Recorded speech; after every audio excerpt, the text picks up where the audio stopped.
She stood at the edge of the battlefield, her skirts stained with blood, her arms trembling under the weight of yet another wounded soldier. Gunfire cracked in the distance, the screams of the dying mingled with the thunder of cannon fire. But even in the chaos surrounding her, Clara Barton was calm, focused, relentless. She wasn't supposed to be there. She wasn't trained as a nurse. She hadn't been given orders. She simply saw men bleeding and ran straight into hell to help them. Most people know her as the founder of the American Red Cross. Fewer know that long before that title, she was the lone woman threading her way through Union lines, a wagon full of bandages, morphine, and conviction in tow, while generals and surgeons begged her to turn back. But Clara Barton had never been one to wait for permission.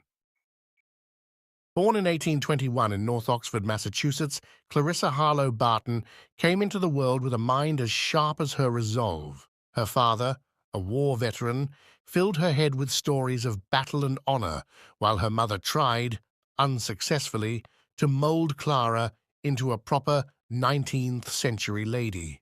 From the beginning, Clara resisted the roles carved out for women. By the age of 3, she was already teaching herself arithmetic. By 10, she had single-handedly nursed her brother back to life after a terrible head injury. For 2 full years, she tended to him with an intensity doctors found baffling. But to Clara, failure simply wasn't an option. She started out as a teacher, one of the few professions open to women at the time. But teacher doesn't quite capture what Clara Barton was. She opened her own schools, not one but several. In Bordentown, New Jersey, she started the first free public school in the state. When the town fathers decided to replace her with a man at twice her salary, Clara quit. Not out of spite, but out of principle. I may sometimes be willing to teach for nothing, but if paid at all, I shall never do a man's work for less than a man's pay. Clara Barton. In 1854, she took a government job at the U.S. Patent Office in Washington, D.C., an astonishing achievement for a woman at the time.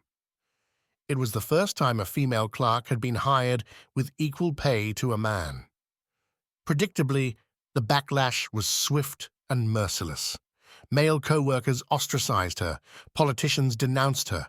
She was demoted and eventually fired, not once, but twice. Each time, she returned. And then, in 1861, the war came. When Confederate troops fired on Fort Sumter, Barton didn't hesitate. She had no official role. She had no resources. But when wounded Union soldiers began pouring into D.C., she saw them as brothers. These were the same boys who had once filled her classrooms. Now they were dying in dirty, overcrowded hospitals without blankets, medicine, or even water.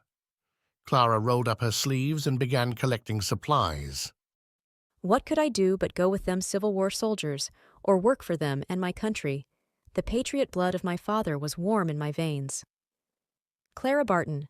She canvassed the streets, wrote letters to newspapers, organized donation drives, and stocked a warehouse full of necessities. In March of 1862, she penned letters seeking authorization to go to the front. I ask neither pay or praise, simply a soldier's fare and the sanction of your excellency to go and do with my might whatever my hands can find to do. Though it is little that one woman can do, still I crave the privilege of doing it. Clara Barton. When the military bureaucracy stalled, Clara took it upon herself to load up a wagon and follow the army into battle, whether she had permission or not. I only wish I could work to some purpose. I have no right to these easy, comfortable days, and our poor men suffering and dying thirsting. My lot is too easy, and I am sorry for it. Clara Barton. It was at the Battle of Cedar Mountain in 1862 that she truly earned her reputation. Under a blackened sky, Clara worked through the night, dressing wounds, carrying water, comforting the dying. She didn't stop for food, or sleep, or shelter. By dawn, the soldiers had begun whispering a name, the angel of the battlefield. And she was only getting started. Antietam, Fredericksburg, Charleston, Petersburg. Wherever the fighting was worst, Clara appeared, tireless, fearless, and often the only woman for miles. Surgeons welcomed her presence. Quartermasters resented it, but soldiers adored her, not just because she brought relief, but because she brought humanity. Imagine lying on a blood-soaked field, musket ball lodged in your side, cold creeping into your bones, and then a hand. Small, gentle, firm. Clara's voice, low and steady, telling you you're going to make it. In many cases, she was wrong. But in many more, she was right, because she refused to let them die unseen. A ball had passed between my body and the right arm which supported him, cutting through the sleeve and passing through his chest from shoulder to shoulder. There was no more to be done for him, and I left him to his rest. I have never mended that hole in my sleeve. Clara Barton. Still, her war didn't end with Appomattox. When the fighting stopped, Clara noticed something no one else wanted to acknowledge. Tens of thousands of soldiers were missing, gone without a trace.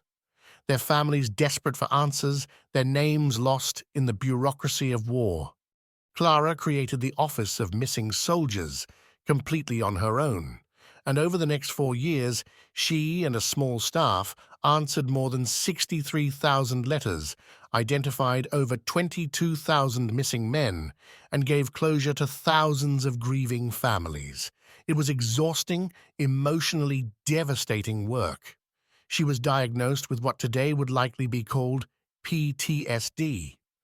But even as her own health collapsed, she refused to abandon the mission. By the 1870s, Clara traveled to Europe for rest and found herself in the middle of yet another war, the Franco-Prussian conflict. There, she encountered a relatively new organization, the International Red Cross. Its mission was clear: neutral humanitarian aid to victims of war. Clara was enthralled. But when she returned to the U.S., she discovered that America had never signed the Geneva Convention, the international treaty that protected Red Cross workers. So Clara got to work again, lobbying Congress, writing, organizing, educating. For years, she fought not for battlefield glory, but for signatures and ratifications. In 1881, she founded the American Red Cross. 2 years later, she convinced the U.S. to sign the Geneva Convention, an act that changed humanitarian law forever. But Barton didn't stop there. She reimagined the Red Cross to include not only wartime aid, but disaster relief, something no other nation had considered. Hurricanes, floods, earthquakes. If people were suffering, Clara sent help. At age 77, she rode in wagons to hurricane-ravaged islands. At 80, she was still delivering food to disaster zones. I may be compelled to face danger, but never fear it. And while our soldiers can stand and fight, I can stand and feed and nurse them. Clara Barton. Clara Barton faced plenty of criticism. Bureaucrats accused her of mismanagement. Younger women in the organization called her outdated. But Clara kept going until her health and strength gave out. She resigned from the Red Cross in 1904 at age 82. When she died in 1912 at 90 years old, Clara Barton left behind more than a legacy. She left behind a movement, a blueprint, a model of action over permission, service over self. She showed the world what one woman could do in a time when women were expected to do nothing at all. I have an almost complete disregard of precedent and a faith in the possibility of something better. It irritates me to be told how things have always been done. I defy the tyranny of precedent. I go for anything new that might improve the past. Clara Barton. Thank you for watching. If you enjoyed this video, please like and subscribe to this channel, where we will bring you a new story each week.